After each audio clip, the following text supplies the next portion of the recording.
Biological evolution has two big ideas. One of them has to do with how the process occurs, and that's called microevolution. It's evolution going on right now. Evolution is going on in your body right now. You've got about 10 to the 13th bacteria in each gram of your feces, and they have enough mutations in them to cover the entire bacterial genome. Every time you flush the toilet, you flush an entire new set of information on bacterial genomes down the toilet. It's going on all the time. Now, the other major theme is macroevolution. This process of microevolution has created a history. And the history also constrains the process. The process has been going on for 3.8 billion years.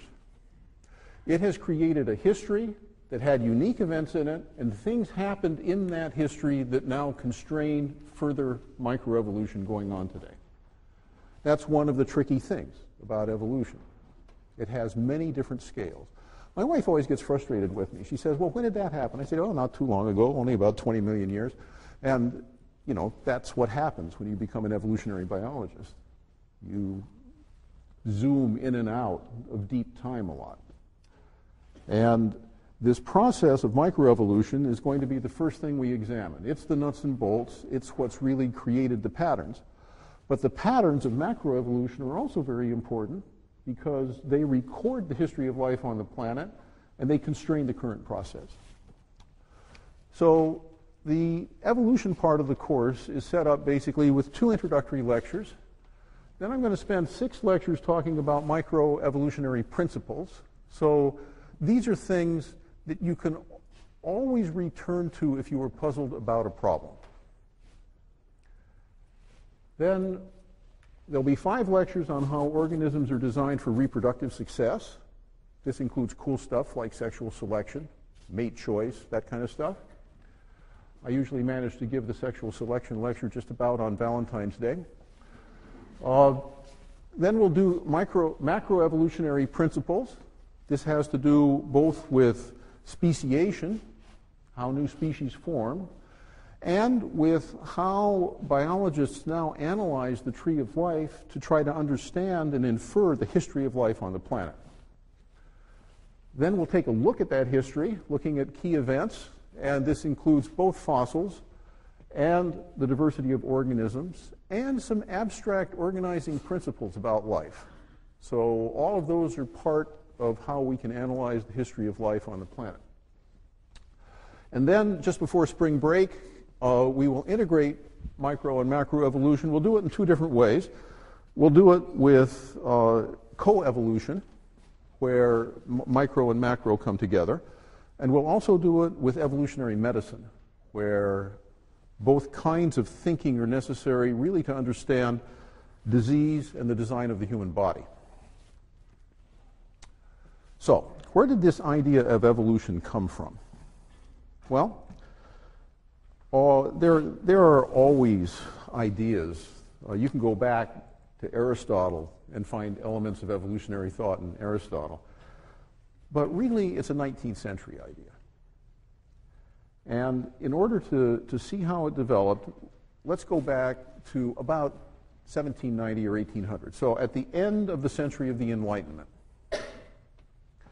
At that point, if you were to ask a well-educated person living in a Western culture how old the world is, they would say, oh, thousands of years. And if you were to ask them, well, where did all these species on the planet come from? They would say they were all created just the way they look now, and they've never changed. And if you ask them, have there ever been any species that went extinct? They would say no. Everything that was created is still alive and can be found somewhere on the planet. So when Alexander von Humboldt, who was certainly a creature of the Enlightenment, sets out to explore South America, he thinks that he might encounter some of those strange fossils that the French have been turning up in the Paris Basin on top of a tepue in Venezuela. So he really thought that there was a lost world. Of course, Arthur Conan Doyle later wrote a novel about that. But, I mean, these guys actually thought, hey, I go to Venezuela or I go to the Congo, I might meet a brontosaurus. That was what they thought at that time. They thought that adaptations were produced by divine intervention. They did not think that there was a natural process that could produce anything that was so exquisitely designed as your eye. We now know that your eye is in fact very badly designed, but it looked pretty good to them. Anybody here know why the eye is badly designed? What's wrong with your eye? It's got a blind spot, and it's got the nerves and the blood vessels are in front of the retina. The eye has to go through the light has to go through the nerves and the blood vessels to get to the retina. The octopus has a much better eye. Okay. Now, by the time that Darwin published his book in 1859, people thought that the world is very, very old.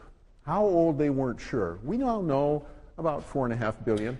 But at that point, based on the rate of erosion of mountains and on the saltiness of the ocean, assuming that the ocean had been accumulating salt continuously and that it hadn't been getting buried anywhere, which it does, people thought hundreds of millions of years. They weren't yet in the billions range, but they thought hundreds of millions. They knew that fossils probably represent extinct species. That was Cuvier's contribution. He did it from mammal fossils in the Paris Basin. Geoffroy Saint-Hilaire had had a big debate with Cuvier about homology, and that was in 1830. By the way, it was one that many people throughout Europe followed very closely. This was a very, very key intellectual topic at the time. And it was about homology. Basically, it was about the idea that Geoffroy Saint-Hilaire had that if my hand has 5 fingers, then, and a bat's wing has 5 fingers, and the fin of a porpoise has 5 fingers, that indicates that we all got those 5 fingers from a common ancestor, and therefore we are related because we had a common ancestor. So you could see that in 1830. That's before Darwin publishes his book. Okay. Then, of course, we have the idea that adaptations are produced by natural selection, and we owe that to Darwin.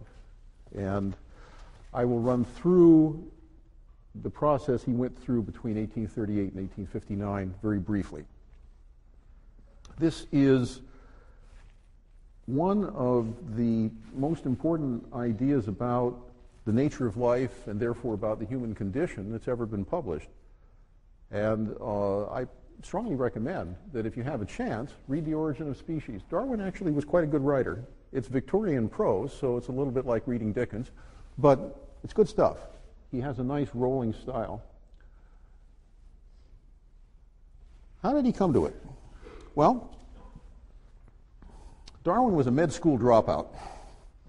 Went to Edinburgh, didn't like med school, loved beetles, and became passionate enough as a naturalist to become known as a 22-year-old young man as a guy who might be a good fellow to have on an expedition.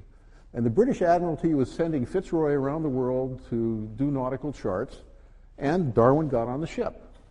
So at an age not very much greater, or perhaps even a bit younger than some of you, Darwin sets off. He's 22 years old. He wants to know how species form. He has set himself that goal. So he's ambitious. He set a clear goal. The goal is to solve one of the most pressing problems that biology has at that time. Where do species come from?